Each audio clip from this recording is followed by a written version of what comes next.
පාර්ට්මන්ට් එකේ ලොකේෂන් මේ cinnamon life එක පාර්ට්මන්ට් එකක් වෙයි. හරි. යන්න තියෙන්නේ නිකන් මඩ ගොරුවක් වගේ එකක් වදින් තියෙන්නේ පාරේ ගල් තියලා තියෙනවා. ලොකු ගල් තියලා අපි ඒ වගේ ඇවිදගෙන තමයි ගෙදර සාලෙට යන්නේ. සාලට හැපැත්තේ කාමරයක් තියෙනවා. මේ කාමරේ දෙන්නේ ඒ කාලේ පාඩම් කරන කවුරු හරි කෙනාට අයියා ඒ ලෙවල් කරන. එතකොට ඔය සියල්ල වෙන්න පටන් ගත්ත තැන එක පොයින්ට් එකක් කවුරු ඇහුවොතින් මේ හැම දෙයකටම මුල වුණේ මොකක්ද කියලා ඒ ලෙවල් රිසල්ට් එක.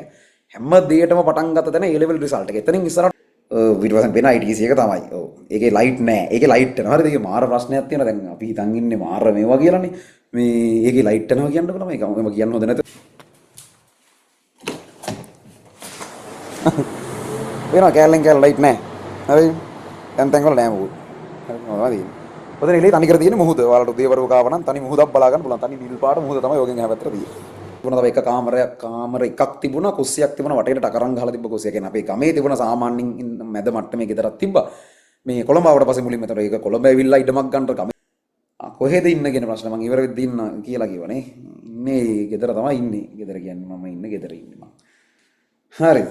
මේ තැන ගැන කියන්නේ ඉතින් ඇපාර්ට්මන්ට් එකක් මේක. මම කියන්නේ අපේ අම්මලා තාත්තලා ඉන්න තැන ඇරුණාම මම තමයි ඉන්න ඇපාර්ට්මන්ට් එකක්. පාර්ට්මන්ට් එකේ ලොකේෂන් මේ සිනමන් ලයිෆ් එක පාර්ට්මන්ට් එකක් වෙයි. හරි. ඊට පස්සේ වෙන ITC එක තමයි. ඔව්. ඒකේ ලයිට් නැහැ. ඒකේ ලයිට් යනවා. හරිද? ඒකේ මාර ප්‍රශ්නයක් තියෙනවා. දැන් අපි හිතන් ඉන්නේ මාර මේවා කියලානේ. මේ ඒකේ ලයිට් යනවා කියන්නකො තමයි. ඒකම කියන්න හොඳ නැතද YouTube live වල ප්‍රසිද්ධියේ. ඒකේ කැලෙන් කැල ලයිට් යනවා. ඕකේ ලයිට් යනවා. ඒක පෙන්වන්න බැයිද දන්නේ නැහැ ඔයගොල්ලන්ට. පුළුවන් ගමක් තිබ්බොත් කොහොමද වෙන්නන්නේ? ලැප් එකෙන් වෙන්නන්නේ නේද? මේක ෆෝන් එකේ වගේ කැමරාවට මාරු කරත් ඇහිද අපිට. ඒත් එතකොට ඇහෙන්නේ නැහැ කියනේවනේ. ලැප් එක උස්සා යන්න වෙනවා එහෙම වුණොත්. ඒකේ කැලේ කැල ලයිට් නැහැ. හොඳ නැතුවත් ඉතින් මේවා මෙහෙම පෙන්වන්න මේ ප්‍රසිද්ධියේ. ඒ මිනිසුන්ගේ තත්ත්වයට හරිනේ.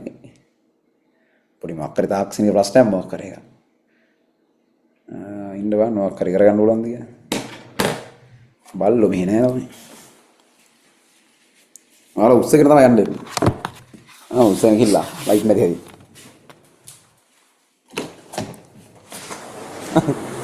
වෙනවා කැලෙන් කැල ලයිට් නැහැ. හරි. දැන් තැන් වල නැහැ මොකද. හරි මොනවද තියෙන්නේ. ඔතන එළියේ තනි කර තියෙන මුහුද. ඔයාලට උදේවරු කාව නම් තනි මුහුදක් බලා ගන්න පුළුවන්. තනි නිල් පාට මුහුද තමයි යෝගෙන් හැපැත්තට තියෙන්නේ. හරිනේ. අපි වැඩ ඉවර කරමුද එහෙනම්? උන්ට එම්මල් බෑ. හරි අපි එහෙනම් ඒකත් එක්ක අද සෙෂන් එක ඉවර කරමු. ඔව් හරිද? ඒ කියන්නේ ඒවා අතරම මේ පොඩ්ඩක් ඒක කියන්නම් ඕනේ මම ළමයෙක් කියප එකක් දැකපින්ද.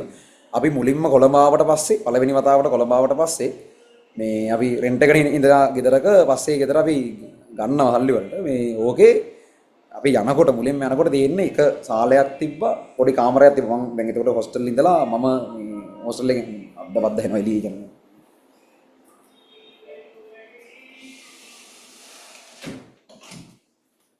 මේ මොකද්ද කීකිරියේ පළවෙනිට එන්නේ මේකේ මේ සාලයක් තිබ්බා. සාලේ තිබුණා තව එක කාමර එකක් තිබුණා, කුස්සියක් තිබුණා, වටේට ටකරන් ගහලා තිබ්බ කුස්සිය. කියන්නේ අපේ ගමේ තිබුණ සාමාන්‍යයෙන් මැද මට්ටමේ ගෙදරක් තිබ්බා. මේ කොළඹ ආවට පස්සේ මුලින්ම එතකොට ඒක කොළඹ ඇවිල්ලා ඉඩමක් ගන්න ගමේ සල්ලි වලට බෑනේ කොළඹ ඉඩම් ගන්න. චූටි මේ උණ්ඩොක්ක ඉඩමක් ගත්තේ. දැන් ඒක නෙමෙයි අපි ඉන්නේ. තාම මේ ඉඩම තියෙනවා. කොහොමද ඒක එහෙම සාලේ තියෙනවා. ඒ සාලේ තියෙන්නේ සාලේ උස්සලා තියෙන සාමාන්‍යයෙන් ඒ කාලේ අපි මුලින්ම යනකොට තිබ්බ විම් මට්ටවලට ඒ සාලේට අදාළ ෆවුන්ඩේෂන් එක උස්සලා තියෙන්නේ සාමාන්‍යයෙන් අඩි කීපයක් ඉන්න ප්‍රමාණයක් උස්සලා තියෙන්නේ. මොකද මේ ඒක ගම් වතුරට එහෙම යට වෙන්නේ. එහෙම ගෙදරක්. ඒ ගෙදරට මුලින්ම යනකොට ඒ යන්න තියෙන නිකන් මඩ ගොරුවක් වගේ එකක් වදින් තියෙන්නේ. පාරේ ගල් තියලා තියෙනවා. ලොකු ගල් තියලා අපි ඒ වගේ ඇවිදගෙන තමයි ගෙදර සාලෙට යන්නේ. සාලට හැපැත්තේ කාමරයක් තියෙනවා. මේ කාමරේ දෙන්නේ ඒ කාලේ පාඩම් කරන කවුරු හරි කෙනාට අයියා ඒ ලෙවල් කරන කාලේ අයියට ඒ කාමරේ හම්බුණා. ඒ වගේ තමයි ඒ කාමරේ දෙන්නේ. ඊට පස්සේ මේ සාලේ තමයි අනිත් හැමෝම ඉන්නේ. අම්මලා තාත්තලා මම මල්ලි අපි ඔක්කොම සාලේ හිටියේ. කුස්සියක් තිබ්බ පොඩි ටකරන් ටිකක් ගහලා වගේ එහෙම පස්සේ ඉතින් ටික ටික යම් දේවල් ටිකක් සිද්ධ වෙලා අද යමක් කරගන්න පුළුවන් දැනකට ඇවිල්ලා තියෙනවා. හරිද? එතකොට ඔය සියල්ල වෙන්න පටන් ගත්ත තැන එක පොයින්ට් එකක් කවුරු ඇහුවොතින් මේ හැම දෙයකටම මුල වුණේ මොකද්ද කියලා ඒ ලෙවල් රිසල්ට් එක.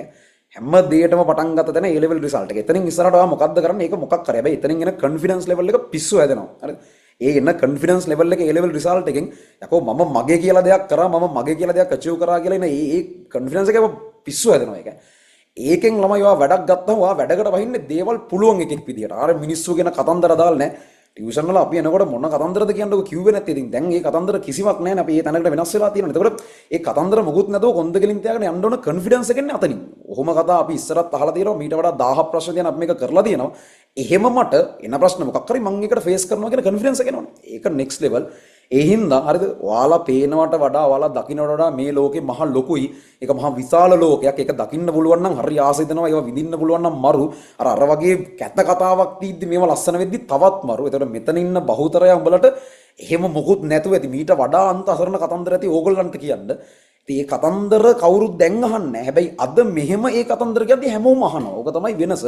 අර ඕගොල්ලෝ මේක දිනුවේ නැත්තම් ඔයාලගේ පෙරදුන කතාව අහන්න කවුරුත් නැහැ. හැබැයි ඔයාලා දිනුවට පස්සේ අර ගහන කයිවාරු අහන්න මාර මිනිස්සු ගොඩක් ලෑස්ති වෙලා ඉන්නවා. ඒ හින්දා දිනන්න මේක ඉවර කරන්න මේක පටන් ගන්න දිනන්න පටන් ගන්න. ඒ පටන් ගන්නම ඊළඟ මාස පහේ එන ඒ ලෙවල් ඇතුලේ කරලා පෙන්නන්න. හරි. ඒක තමයි එහෙනම්